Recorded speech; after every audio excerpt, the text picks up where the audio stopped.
Alright, first off, for pity's sake, if you haven't seen A Scandal in Belgravia, go! Go now! Sherlock, Series 2, Episode 1, A Scandal in Belgravia. Spoilers!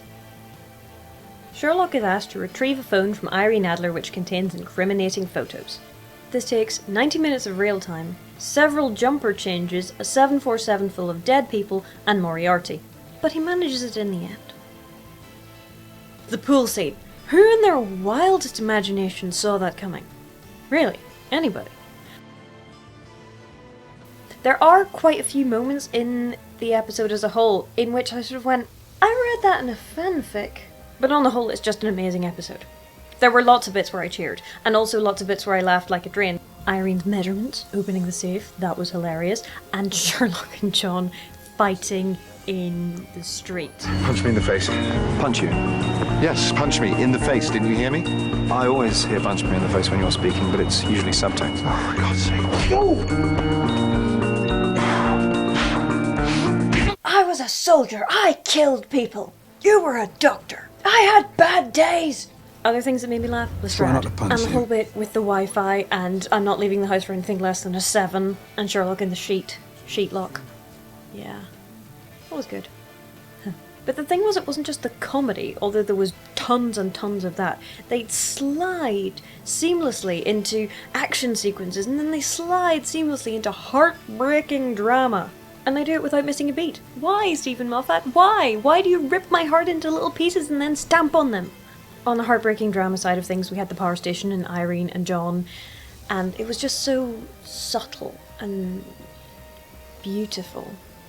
The love they have for this brilliant idiot of a man, it's very touching.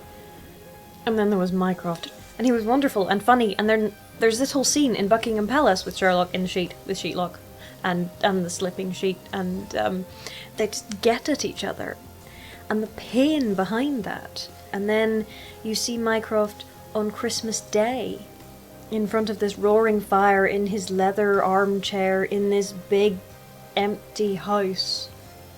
And it just breaks your heart. I mean, Sherlock, even Sherlock, international man of tactlessness, even Sherlock gets a Christmas party with John in one of his amazing jumpers, and Mrs. Hudson and Molly and Lestrade. Sherlock gets that and Mycroft doesn't, and it's kind of sad. And then there's that wonderful scene in the morgue where Mycroft and Sherlock are there and they're having a cigarette and they're just standing there, and Sherlock says, "Do you ever think that there's something wrong with us?" And yes. On the subject of the Christmas party, by the way, can we have Lestrade Molly as a thing now, please? Judging by the look he gave her when he saw that dress, I think there are sparks there. Anyway, as a counterpoint to Sheetlock, we had Naked Irene Adler. Funnily enough, Naked Irene Adler, to me personally, is much less disconcerting than Sexy Lingerie Irene Adler. Don't know why.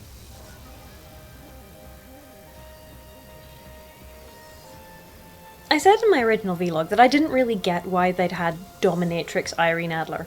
But I've had to think about it, and I've decided that it kind of makes sense, because royal has sex with non-royal is not really news. But female royal, or highly placed female society figure, has kinky BDSM sex with well-known dominatrix, and we have pictures, is exactly the kind of thing that the news of the world would run when they're not too busy hacking people's phones. Allegedly. As a character, this new modern Irene Adler was flawed and complex and interesting and motivated and not a very nice person. But as a character, she's brilliant.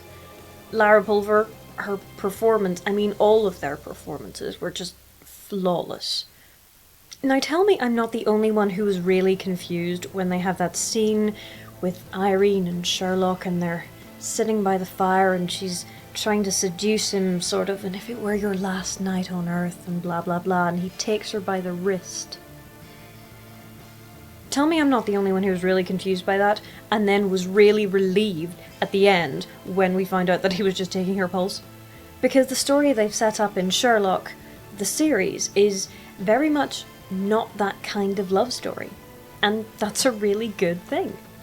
And I'm also very glad that they never actually kissed. Incidentally, Mycroft sending John to tell Sherlock that Irene had been relocated was stroke of genius, man. I mean, Stephen Moffat is an evil genius anyway, but this is Mycroft being an evil genius.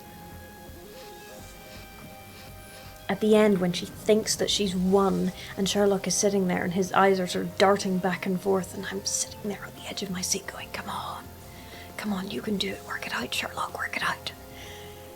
There hasn't really been a great deal of analysis in here, has there? Sorry about that. It worked. The story was very cohesive, and there weren't any really glaringly obvious plot holes either. On the first watch through, it all hung together beautifully. They knew the story that they were setting out to tell, and they'd had time to work at it and polish it. And there weren't any of the sort of kind of jarring tonal shifts, or at least if there were, I didn't notice any. In A Study in Pink, you went from quite serious moment to ship-teasing Sherlock and John to Doctor Who running about, all in the space of, 5 minutes or so. But there wasn't any of that here. The music was great, the setup was great, the directing was great, the story was brilliant, the acting was superb. There's very little wrong with this episode. It was truly just glorious. Anyway, I hope you enjoyed, and I will see you sometime next week. Would have missed this for the world. I'm not the Commonwealth. And that's as modest as he gets. Pleasure to meet you. Laters!